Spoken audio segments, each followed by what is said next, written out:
นี่บรรยากาศชีวันหยุดทุกอาทิตย์เนาะก็งบก็สิใช้ประมาณ200 บาทพี่น้องเนาะ2 คนเนาะเมื่อก่อนอยู่คนเดียวก็สิใช้ประมาณ100 บาทพี่น้องตอนนี้ก็เดินทางมาฮอดร้านประจำแล้วพี่น้องร้านพ่อใหญ่นี่ก็คือแบบมาซื้อน้ำเพิ่นตลอดไปสินะมาซื้อจนแบบว่าจำหน้าได้เวลาพี่น้องเพราะว่าเวลาวันหยุดเนาะเอาก็สิมาซื้อกับข้าวร้านนี่เลยพี่น้องเพราะมีอาหารแบบ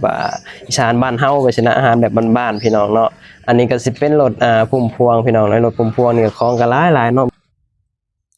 สบายดีพ่อพี่น้องสวัสดีพ่อแม่พี่น้องทางผังไทยนำครับผมมื้อนี้ก็เป็นวันหยุดพี่น้องกำลังสิ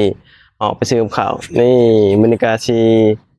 วันหยุดทุกอาทิตย์เนาะก็งบก็สิใช้ประมาณ200 บาทพี่น้องเนาะ2 คนเนาะเมื่อก่อนอยู่คนเดียวก็สิใช้ประมาณ100 บาทพี่น้องต่อมื้อหนึงหั้นนะแต่พอแบบว่าอยู่2 คนกับเมียเนาะเมียก็หยุดพร้อมกันว่าซั่นนะก็ต้องเพิ่มขึ้นมา200 บาทพี่น้องทุกวันหยุดก็สิประมาณนี้เนาะ ก็พยายามเนาะพยายามประหยัดให้ได้หลายที่สุดพี่น้องการที่เรามาหาเงินน่ะเนาะถ้าเราบ่ประหยัดมันก็บ่ได้เด้พี่น้องเพราะว่าการใช้จ่ายเนาะมันก็คือว่าง่ายๆคือแบบว่าถ้าบ่ประหยัดน่ะมันก็บ่สามารถที่จะเก็บเงินเก็บหยังได้เนาะเพราะว่าเราก็มีค่าใช้จ่าย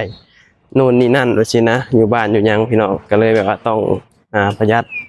ให้ได้หลายที่สุดคือมื้อนี้ก็สิออกไปซื้อกับข้าวตอนนี้ก็เป็นเวลา7 โมงกว่าแล้วพี่น้องสวยแล้วเอาออกมาซื้อเผานี่ครับก่อนจะไปซื้อเผาก็มาหดมะละกอก่อนโอ้ต้นใหญ่เลยเด้พี่น้องนี่ต้นเขียวงามเลยผมโอ้เริ่มสีเพียงเอิกเลยพี่น้องประมาณนี้นะไปซื้อเผากันบ้านมื้อนี้ก็เป็นวันหยุดเฮา2 คนพี่น้องเนาะดีแน่แต่ว่าแพลนแบบว่าได้หยุดทุกอาทิตย์คือกันแบบนั้นรายการได้หยุดตรงกันแบบนี้นะก็เลยแบบว่ายามมื้อเช้ามาก็สิชวนกันไปซื้อกับข้าวกับน้ำพุ่นเลยพี่น้องหน้าเซเว่นร้านประจำร้านพ่อใหญ่นั่นแหละเพราะว่าร้านพ่อใหญ่นี่เป็นลูกค้าประจำของเรานะเวลาวันหยุดเฮาก็สิได้ออกไปซื้อกับข้าวนะหั่นตลอดไปจนแบบว่าจำหน้าได้พี่น้องเพราะว่าอาหารพ่อใหญ่เนาะมันก็เป็นอาหารแบบบ้านเฮาแบบนี้นะแบบอาหารแบบว่ามีอาหารอีสานมีต้มมีแกงมีลาบมีก้อยมีส้มตำแบบนี้นะ เฮาก็บ่เคยพลาดดอกเวลาหยุดเฮาก็สิไปร้านนั่นแหละพี่น้องฝากท้องไว้กับพ่อใหญ่เนาะนี่แน่แต่งานที่เมียเฮ็ดก็เป็นงานแม่บ้านแต่ว่าไปกลับบัดสินะแต่ว่ากินเองอยู่เองเด้พี่น้องเนาะส่วนหลายงานไปกลับก็สิกินเองอยู่เองบัดสินะซื้อกับข้าวกับน้ำกินเองบัดสินะเนาะถ้าผู้ใดติดตามเฮาก็สิรู้ว่าเฮาก็แบบนึ่งข้าวนึ่งหยังบัดสินะอยู่ในห้องบัดสินะเพราะว่ามันก็ช่วยให้เฮาประหยัดอีกทางหนึงบัดสินะเพราะว่าเวลาเฮาแบบว่านึ่งข้าวเองซื้อข้าวเหนียวมาแบบ3-4 โลไปสิมันก็ได้หลายมื้อไปสินะพี่น้องได้เป็นหลายอาทิตย์แล้วแหละไปสินะก็เลยแบบว่านึ่งข้าวกินเองแล้วก็ซื้อแต่กับข้าวมากินไปสินะยามมื้อเช้าเฮาก็สิออกมาซื้อกับข้าวให้พ่อนางก็ต้องกินข้าวในห้องก่อนแล้วก็ไปทำงานไปสินะส่วนเฮาก็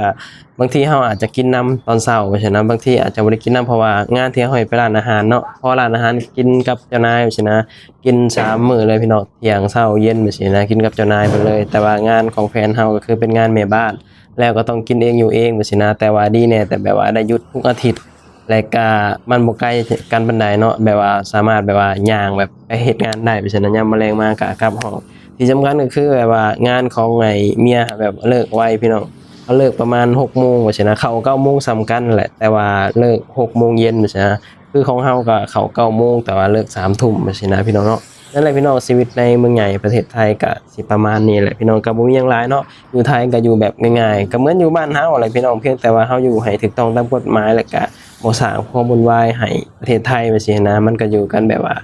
ง่ายๆเด้พี่น้องเนาะการมาหาเงินน่ะที่สำคัญอย่าลืมเนาะพยายามแบบประหยัดให้ได้หลายที่สุดพี่น้องเนาะการเที่ยวการหยังก็เฮาควรที่จะแบบหลีกเลี่ยงนะบางทีแบบว่าการเที่ยวกันหยังแบบสิมันก็ใช้เงินแบบสิเฮาก็2 คนก็บางทีก็บ่ได้ไปเด้พี่น้องเนาะแบบว่า มันก็มีแหน่ไปแต่ว่าก็บ่ได้ไปบ่อยนะการที่ออกไปข้างนอกมันก็เสียเงินเสียหยังบ่ซี้นะสังเกตเบิ่งคลิปเฮาก็บ่ค่อยได้ออกไปทางใดพี่น้องส่วนหลายก็สิแบบหยุดอะไรก็สิพักผ่อนในห้องกินข้าวกินน้ำถ่ายคลิปแบบว่ากินข้าวกินน้ำแค่นั้นบ่ได้ค่อยไปทางใดเนาะอาจจะมีแหน่ไปหันไปนี่ไปซี้นะบางทีแบบว่าบางอาทิตย์แบบว่าอยากไปย่างลิ้นแถวห้างแถวหยังบ่ซี้นะก็บ่ได้ไปไกลดอกพี่น้องห้างใกล้ๆแถวไอ้เดอะมอลล์บางกะปิ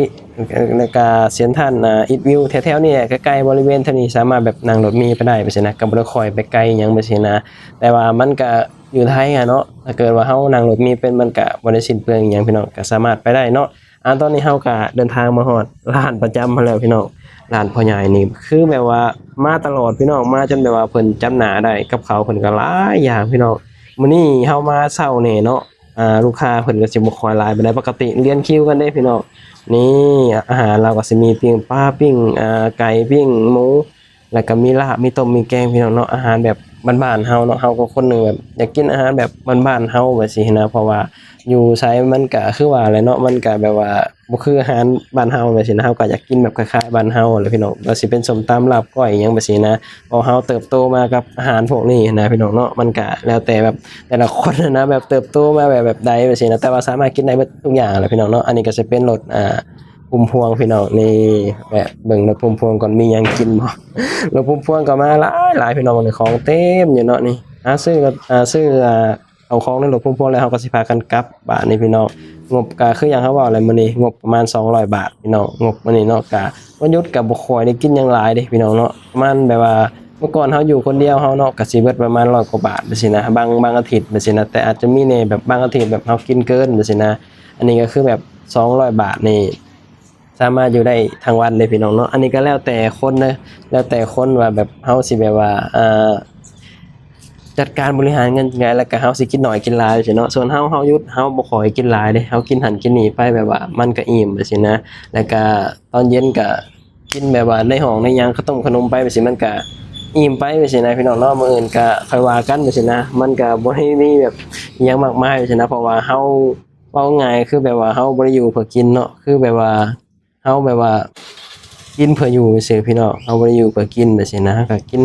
มีหยังก็กินไปแบบซี้นะมีหยังก็แบบว่าก็บ่ถือแบบประหยัดขนาดนั้นนะพี่น้องก็มีซื้อแหน่นู่นนี่นั่นแบบซี้นะก็เป็นธรรมดาเนาะเฮาประหยัดหลายก็บ่ดีถ้าเกิดว่าเฮาบ่ประหยัดเลยก็บ่ดีคือกันพี่น้องเนาะเพราะฉะนั้นแหละก็เฮาก็ต้องเบิ่งว่าอันใดเฮาควรที่จะประหยัดอันใดที่เฮาบ่ควรที่จะประหยัดแบบซี้นะเพราะมันมีหลายๆคนได้มาหาเงินว่าบ่มีเงินเก็บเงินนั้นเงินนี้แน่นอนแหละพี่น้องถ้าเกิดว่าเฮามีธุระหรือว่าความรับผิดชอบทางบ้านทางหยังหลายแบบซี้มันก็บ่มีเงินเก็บเนาะ ถ้าเกิดว่าเฮาแบบว่า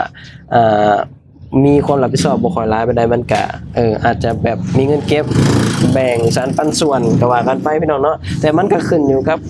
การบริหารเงินนำเนาะการที่เฮาจะมีเงินเก็บหั้นนะก็พยายามแบบบริหารเงินให้เป็นเด้อพี่น้องอันใดที่เฮาเก็บอันใดที่เฮาจ่ายอันใดที่เฮาใช้ไปซี้นะเพราะว่าเงินทองมันก็หายากคือว่าแหละเนาะยิ่งแบบว่าอยู่บ้านเฮาแบบซี้แฮงฮักพี่น้องเนาะดีแน่แต่มาหาเงินอยู่ไทยซี้นะอยู่ไทยแบบว่ายังมีแบบช่องทางหาเงินแล้วก็มีโอกาสที่จะแบบมีเงินเก็บเงินหยังพี่น้องเนาะประมาณนั้นพี่น้องตอนนี้เฮาก็ขึ้นมาหอพักเป็นที่เรียบร้อยนี่บ่อนเก่าเลยพี่น้องบ่อนกินข้าวเฮานี่ประมาณนี้แหละก็สิได้กินข้าวกินน้ำตอนนี้เมียก็กำลังเข้าไปเอากระตุกมาใส่กับข้าวเนาะตอนนี้เฮาก็สิได้ขออนุญาตแบบว่ากินข้าวกินน้ำก่อนพี่น้องเนาะคลิปนี้เฮาก็บ่มีหยังหลายพี่น้องนี่แหละกับข้าวเฮาก็สิประมาณนี้ก็สิมีอันนี้ข้าวโพดพี่น้องแล้วก็สิมีแบบว่าปิ้งหมูแล้วก็ลาบปลาดุกพี่น้องแล้วก็ข้าวเหนียวเฮานึ่งเองอยู่ห้องเนาะตอนนี้เมียก็กำลังไปเอาข้าวเหนียวแล้วก็เอามากินนี่แหละพี่น้องเนาะประมาณนั้นพี่น้องเนาะคลิปนี้ก็บ่มีหยังหลายพี่น้องก็ขอบคุณพี่น้องหลายเด้อที่แบบเอามาให้กำลังใจเนาะขอบคุณพี่ๆน้าๆป้าๆลุงๆหลายที่แบบว่าเขามาให้กำลังใจแล้วก็